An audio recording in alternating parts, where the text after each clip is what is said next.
আসসালামু আলাইকুম সবাইকে, welcome to our first ever blog. আসলে অনেক দিন ধরে ভাবছি আমি একটা ব্লগ করি। মানুষের ব্লগ দেখে দেখে আমার মাঝে মধ্যে ব্লগ করতে ইচ্ছে করতো, কিন্তু আসলে ব্লগ করা অনেক সময়ের ব্যাপার, অনেক কিছু মাথায় রেখে ভিডিও করতে হয়।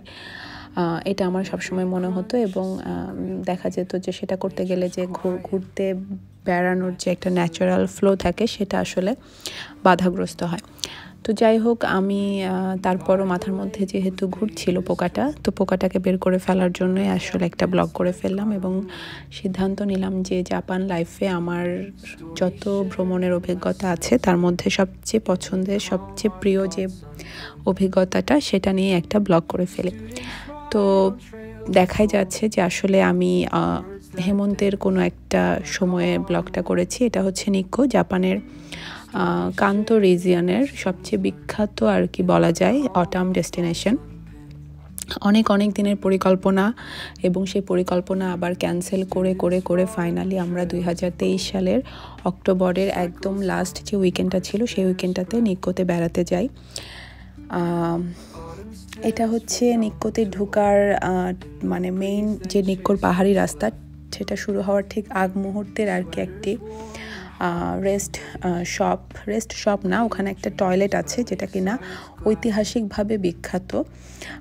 ওই জায়গাটার নাম হচ্ছে ওমাগায়েশি। তো আমরা সেই টয়লেটের সাথে পার্কিং আছে, ওখানে গাড়ি ব্রেক করে মানুষজন একটু রিল্যাক্স করে, পাশাপাশি টয়লেট করে নেয়। তো ওই জায়গাটা বিখ্যাত এই কারণে, নিক্কোর যে প্রধান যে পর্বত যেটার নাম হচ্ছে নান্তাই পর্বত, সেখানে হচ্ছে আগেকার দিনে প্রাচীন জাপানিজরা ঘোড়ায় চড়ে পাহাড়ি রাস্তা বেয়ে প্রার্থনা করতে যেত। তো তাদের সাথে থাকতো তার পরিবারের লোকজন, মহিলা, বাচ্চা কাচ্চা এবং আরও পশু পাখি। তো নিয়ম ছিল যে পশু এবং মহিলারা ওই সময় হচ্ছে ওইভাবে পূজা বা প্রার্থনা করতে পারতো না, করার নিয়ম ছিল না। তো তারা কি করতো, এই পর্যন্ত আসতো, এসে এখানে বিশ্রাম নিত। নেওয়ার পরে হচ্ছে তারা কিছু দূর সামনে এগিয়ে মহিলারা প্রার্থনা করে আবার এখানে এসে তার পুরুষ সঙ্গীদের জন্য অপেক্ষা করতো। পুরুষ সঙ্গীরা মাউন্ট নান্তাইতে যেয়ে প্রার্থনা করে আবার যখন ব্যাক করতো তখন তারা একসাথে ব্যাক করতো। তো এই জন্য এই জায়গাটার নাম হচ্ছে ওমাগায়েশি। ওমা মানে হচ্ছে ঘোড়া, তারা ঘোড়ায় চড়ে আবার ব্যাক করতো, সেই জন্য জায়গাটার নাম হচ্ছে ওমাগায়েশি। তো জায়গাটা এত সুন্দর আসলে, আমরা আসলে নিক্কোর অটাম তখনও ঠিকমতো দেখা শুরু হয় নাই, কিন্তু তারপরও জাস্ট শুধু এই জায়গাটাতেও যদি কেউ যায় এবং সারাটা দিন ব্যয় করে তাহলেও আসলে তার পয়সা উসুল হবে। এত সুন্দর ছিল পাহাড়ি, চারিদিকে পাহাড়, পাহাড়ের মাঝখানে পাহাড়ি ঝর্ণা, নদী। একটু ঠান্ডা ছিল ওই দিনটা, পুরাটাই মেঘলা দিন ছিল, তারপরও আর কি ভীষণ সুন্দর ছিল। অলরেডি আমার যেটা হয় আর কি, ঘুরতে বেড়াতে গেলে এই ধরনের পাহাড়ি রাস্তা আমার কাছে একটা মেডিটেশনের মতো মনে হয়, যে আমার শরীর মন সব কিছু হিল হয়ে যাচ্ছে, ঠিক সেরকমটাই মনে হচ্ছিল আর কি এখানে। তো আমরা এখানে কিছুক্ষণ নিজেদের মতো সময় কাটায়ে তারপরে হচ্ছে আমরা আবার নিক্কোর উদ্দেশ্যে যাত্রা শুরু করি। তো যেটা বলতেছিলাম যে নিক্কো যেহেতু খুবই জনপ্রিয় একটা পপুলার স্পট, এখানে আসলে যেই সময়টাতে আসলে হেমন্ত থাকে, হেমন্ত আসলে পাকাপোক্তভাবে 3টা সপ্তাহ জুড়ে থাকে নিক্কোতে। নিক্কো খুব ছোটও কিন্তু না, বেশ বড় একটা পাহাড়ি এরিয়া, এবং এই পুরো নিক্কোকে আসলে 3 ভাগে ভাগ করা যায়। উঁচু জায়গা থেকে নিচু জায়গা পর্যন্ত 3টি ভাগে ভাগ করা হয়, এবং হেমন্তের রং লাল হওয়া শুরু হয় প্রধানত উঁচু জায়গাতে। আমরা বেছে নিয়েছিলাম মধ্যম জায়গাটুকু, এবং যে সপ্তাহান্তে আমরা গিয়েছিলাম এখানে, ওই সময়টা এই জায়গাতেই ছিল হেমন্তের একদম পিক টাইম আর কি, যে সময়টা লাল পাতা দেখা যাবে। তো অ্যাজ ইউজুয়াল ছুটির দিন এবং পিক টাইম, ট্রাফিক তো সেই রকমই ট্রাফিক থাকবে, আর তার মধ্যে পাহাড়ি রাস্তা, একদম সাপের মতো আঁকাবাঁকা রাস্তা, আর চোখ জুড়ানো দৃশ্য। ট্রাফিকে যেটা সুবিধা হতো আর কি, যে একটু থেমে থেমে যাওয়া হচ্ছিল, তো আশেপাশের দৃশ্য যে ড্রাইভ করে তার পক্ষেও আর কি উপভোগ করা সম্ভব হচ্ছিল। তা না হলে রাস্তা তো এখানে কতখানি আঁকাবাঁকা এবং সরু পথ থাকে, সেটা যারা জাপানের পাহাড়ি রাস্তায় গিয়েছে তারাই জানে। তো তো দেখা যাচ্ছে যে ভীষণ ট্রাফিক ছিল এবং আমরা ট্রাফিকের মধ্যে বসে বসে লাল সবুজ হলুদ পাতা উপভোগ করছিলাম। তো ট্রাফিক শেষ হতে হতে আমরা আর কি চুজেঞ্জি লেকের দ্বার প্রান্তে পৌঁছে গিয়েছি। তো চুজেঞ্জি লেকের এটা হচ্ছে এন্ট্রান্স এবং শুরুতে একটা বড় শ্রাইন গেট দিয়ে ওয়েলকাম করে। তো আমরা চুজেঞ্জি লেকটা আসলে বলা যায় নিক্কোর একদম সেন্টার পয়েন্ট। হ্যাঁ, এটাকে কেন্দ্র করে আশেপাশে পুরা নিক্কোটা মানে সাজানো গুছানো। তো লেকের চারপাশেই হচ্ছে মানে অনেক সুন্দর অটামের গাছ থেকে শুরু করে মানে রেস্টুরেন্ট, তারপরে সুভেনির শপ, বোটিং থেকে শুরু করে এয়ারবিএনবি লজ সব কিছু আছে। তো আমরা চুজেঞ্জি লেক পার হয়ে আসলে যাচ্ছিলাম মাউন্ট হাঙ্গেৎসু। হ্যাঁ, মাউন্ট হাঙ্গেৎসু একটা অবজারভেশন ডেক, সেখান থেকে আসলে মাউন্ট নান্তাই এবং লেক চুজেঞ্জি দেখা যায়। তো যাওয়ার পথে একটা রেস্ট মানে পার্কিং স্পটে প্রথমে থেমেছিলাম, থেমে একটু ছবি টবি তুলেছি। তারপরে আমরা হচ্ছে সেই মাউন্ট হাঙ্গেৎসু যেটা সেই অবজারভেটরিতে যাই। সেখানেও আমাদেরকে কিছুটা পথ হাইকিং করতে হয়। পার্কিং জোন থেকে মাউন্ট হাঙ্গেৎসু অবজারভেটরি পর্যন্ত কিছুটা আমাদেরকে হাইকিং করতে হয়। হাইকিং করে যেয়ে তারপরে হচ্ছে আমরা মাউন্ট নান্তাই এবং এই যে একটা সাপের মতো আঁকাবাঁকা দ্বীপ দেখা যাচ্ছে যেটাকে বলে হাচোজিমা, এটা হচ্ছে একটা আইকনিক দৃশ্য আর কি নিক্কোর। এই হাচোজিমা দ্বীপটাতে যাওয়ার থেকে এইটা অবজারভেটরি থেকে লেকের উপরে এই দ্বীপটাকে দেখতে বেশি সুন্দর লাগে, কারণ পুরো দ্বীপটা হচ্ছে অটামের পাতা দ্বারা একদম লাল হলুদ কমলা রঙে সজ্জিত থাকে, যেটা লেকের উপরে খুব সুন্দর রিফ্লেক্ট হয়। তো আমরা আসলে যে দিনটাতে গিয়েছিলাম প্রায় 90% সময় আর কি সেটা ছিল মেঘলা। তারপরও আর কি খালি চোখে যে সৌন্দর্যটা দেখা গিয়েছে সেটাকে আসলে ভাষায় প্রকাশ করার মতো না। আর পাহাড় জিনিসটাই ভীষণ ভীষণ রকম মেডিটেটিভ। বিশাল পাহাড় এবং মানে পাহাড়ের বিশালতা এবং নিস্তব্ধতা এবং গাছপালা এই সব কিছুর মধ্যে একটা আদি অকৃত্রিম টান অনুভব করা যায়, যেটা আসলে হাইকিং করতে গেলে খুব খুব খুব মানে কাছে থেকে অনুভব করা যায়। এবং এটা ওই যে বললাম এক ধরনের রিফ্রেশিং, মনে হয় নিজের মনকে পরিশুদ্ধ করে দিচ্ছে। ঠিক সেরকমই ছিল। অবজারভেশন ডেক থেকে আমরা নিচে নামছিলাম এবং নিচে নামার সময়ের মানে পার্কিং লটে নামার সময়কার দৃশ্যটা আর কি। তো পার্কিং লটে বেশ যথেষ্ট পরিমাণ ওয়াইড এরিয়া ছিল, যেখানে আমরা সময় সুযোগ মতো লাঞ্চের পর্বটা সেরে নিতে যাচ্ছিলাম। যেহেতু নিক্কো পাহাড়ি এলাকা এবং আমরা 2 দিনের ট্রিপে এসেছি, স্বভাবতই খাবার টাবার আমরা বাঙালিরা রান্না করে নিয়ে যাই। তো আমি সম্ভবত চিকেন তান্দুরি অথবা কাবাব কিছু একটা করে এনেছিলাম, যেটা কিনা এখন ফ্রাই প্যানে গরম করছি। পাশাপাশি স্টোর বট নান আছে, নানটা গরম করব আর কাবাব দিয়ে খেয়ে ফেলবো। এটাই আপাতত আমাদের লাঞ্চ। ভিডিওতে আসলে দেখে কতটুকু বোঝা যাচ্ছে জানি না, বাট যথেষ্ট ঠান্ডা ছিল আর পুরা খোলা জায়গা পাহাড়ের উপরে, তো বেশ বাতাসও ছিল আসলে। তো গরম গরম কাবাব ঠান্ডার মধ্যে খেতে ভালোই লেগেছে আর প্রচণ্ড ক্ষুধার্ত ছিলাম আমরা। খুব স্বাভাবিকভাবে বেড়াতে গেলে আসলে খাওয়াও একটা বড় ইস্যু হয়ে যায়।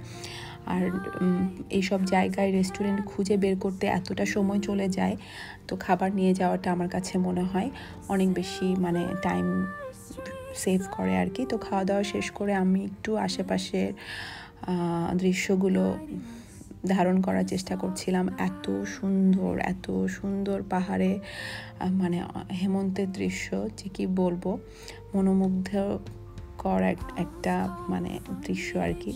তো যাই হোক, ভীষণ আনন্দের একটা দিন ছিল আমার জন্য, কারণ আমি আসলে বেশ কয়েক বছর ধরে প্ল্যান করছিলাম নিক্কো যাব, কিন্তু দেখা যেত কি যে টাইমিং ম্যাচ হচ্ছিল না, আর ওয়েদারও ফিক্স থাকে না। এক বছর কখনো হেমন্ত এগিয়ে যায়, কখনো পিছিয়ে যায়। যে আমি আগের বছরের হিসাব নিকাশ করে টাইমিং সিলেক্ট করব সেটাও হয়ে উঠতো না। আর যেহেতু নিক্কো একটা পপুলার ট্যুরিস্ট স্পট, তো হোটেল বুকিংটা বেশ আগেই দিতে হয়। শেষ মুহূর্তে বা কাছাকাছি সময় যে আমি ওয়েদার প্রেডিক্ট করে হোটেল বুকিং দিব, সেক্ষেত্রে হোটেল খুবই এক্সপেন্সিভ হয়ে যায়।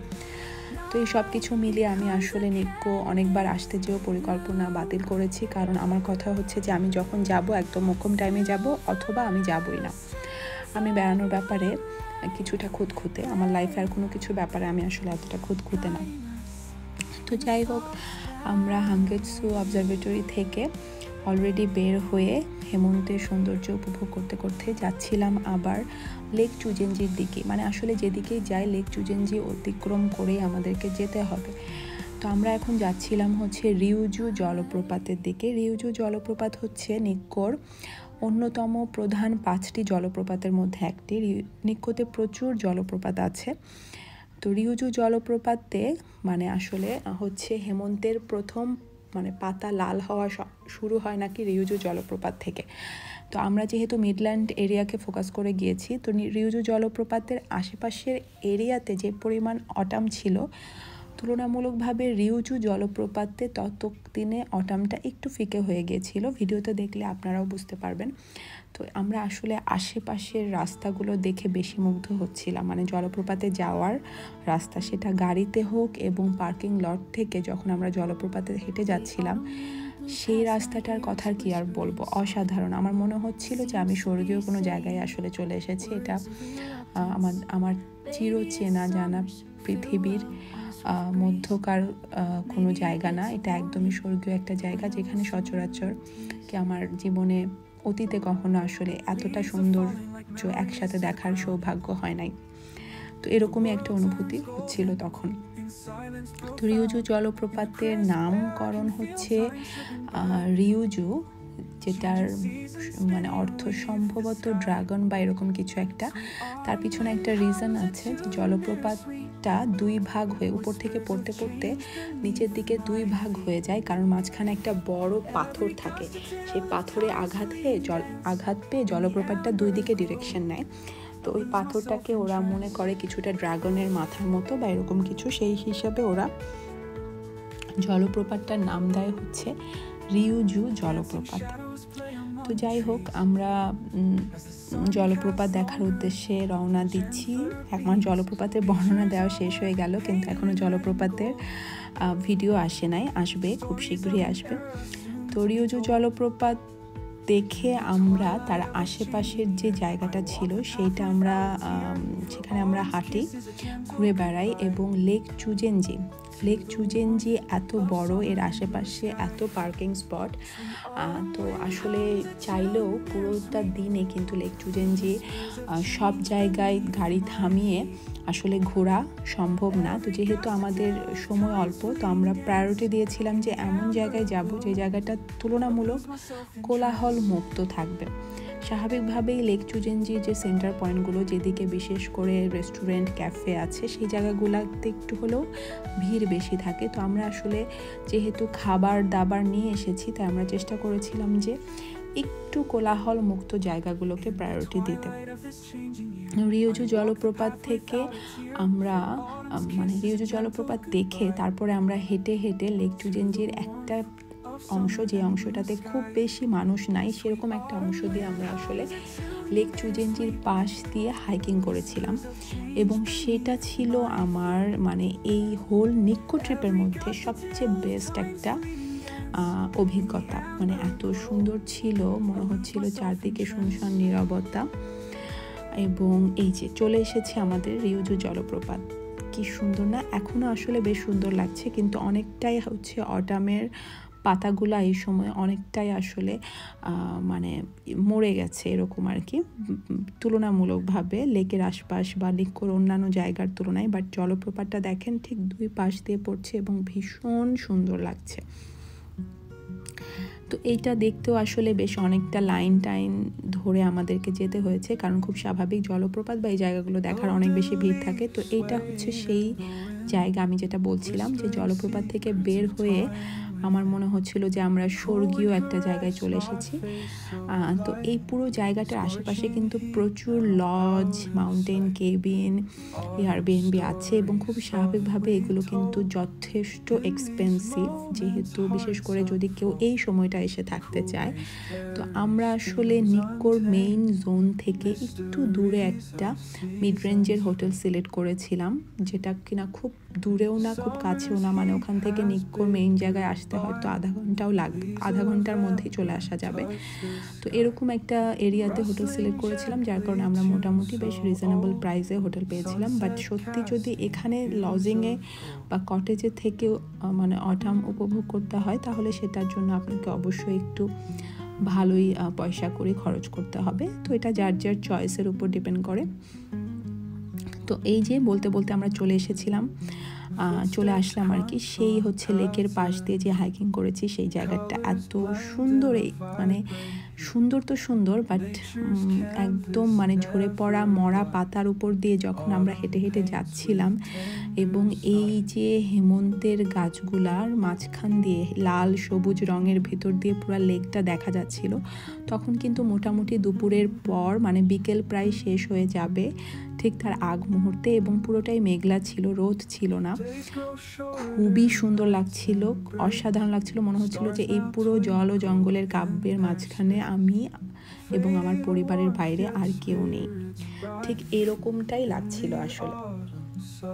তো আমরা হেঁটে হেঁটে সন্তর্পণে পুরো দৃশ্যটা ধারণ করতে করতে যাচ্ছিলাম। তো এখানে একটা পর্যায়ে একটা বসার জায়গা থাকে যেখান থেকে পুরো লেকটা খুব সুন্দর দেখা যায়। ঠিক সেই সময়টাতে একটু রোদের আলো, মানে একটু মেঘ থেকে রোদের আলো একটু বের হয়ে চিকিমিকি করছিল আর কি পুরা লেকের উপরে। মনে হচ্ছিল যে একটা গ্লিটারি নট, মানে রোদের আলো ফুল ফেজে নাই, একটা হালকা একটা উষ্ণতার মতো একটু আলো দেখাচ্ছিল, এবং এত সুন্দর লাগছিল ওই সময় লেকটাকে। মনে হচ্ছিল যে ওই যে মায়াবী লেক বলে যদি কিছু থেকে থাকে, বা মায়াবী দৃশ্য বলে যদি কিছু থেকে থাকে, এটা ঠিক মানে সেরকমটাই লাগছিল। মানে রোদের আলোটা এত মায়াবী ছিল, কি আর বলবো, মানে নৈসর্গিক, একদমই নৈসর্গিক একটা ব্যাপার স্যাপার। এই যে দেখেন কি সুন্দর লাগছে, খুব স্নিগ্ধ রোদের আলো পড়েছিল লেকের উপরে। এই দৃশ্যটা মনে হয় আমরা ওখানে বেশ খানিকটা সময় বসে থেকে আমরা এই দৃশ্যটাই দেখতেছিলাম। তারপরে আবার আমরা হাঁটা শুরু করলাম, পার্কিং লটের দিকে যাত্রা শুরু করলাম, এবং যাওয়ার পথে আবারও সেই অসাধারণ সৌন্দর্য। এরপরে আমরা গাড়ি নিয়ে লেকের সাইডে একটা জায়গা খুঁজে বের করলাম যেখানে বসে থেকে আমরা বিকেলের নাস্তা খাবো। আমি সিঙ্গারা এবং ফুলকপির পাকোড়া বাসা থেকে আধা ভাজা করে ফ্রোজেন করে নিয়ে এসেছিলাম। তো আমরা একটা চুজেঞ্জি লেকের পাশে একটা ক্যাফে খুঁজে পেয়েছি যেটাকে বলে boat house, lake boat house.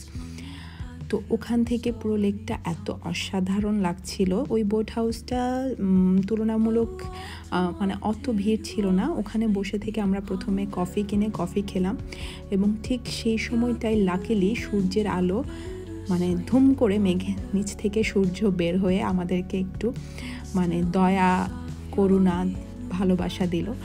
তো আসলে সূর্যের আলো পড়লে হেমন্তের রঙগুলো আরও বেশি সুন্দর দেখায়, আরও বেশি। তো আমরা একটু সূর্যের আলোয় ভিটামিন ডির পাশাপাশি চা কফি খেয়ে ওই বোট হাউস থেকে নিচে নেমে একদম লেকের পাশে যে হচ্ছে চুলো ধরিয়ে গরম গরম সিঙ্গারা আর ফুলকপির পাকোড়া ভাজলাম। তারপরে মুচমুচে পাকোড়া আর মুচমুচে সিঙ্গারা আমরা মুচমুচে গাছের নিচে বসে খেলাম এবং লেকের সৌন্দর্য দেখছিলাম। এবং এটা দেখতে দেখতেই মোটামুটি সূর্য ডুবে যায় এবং আমাদের বিকালের নাস্তাও শেষ হয়ে যায়।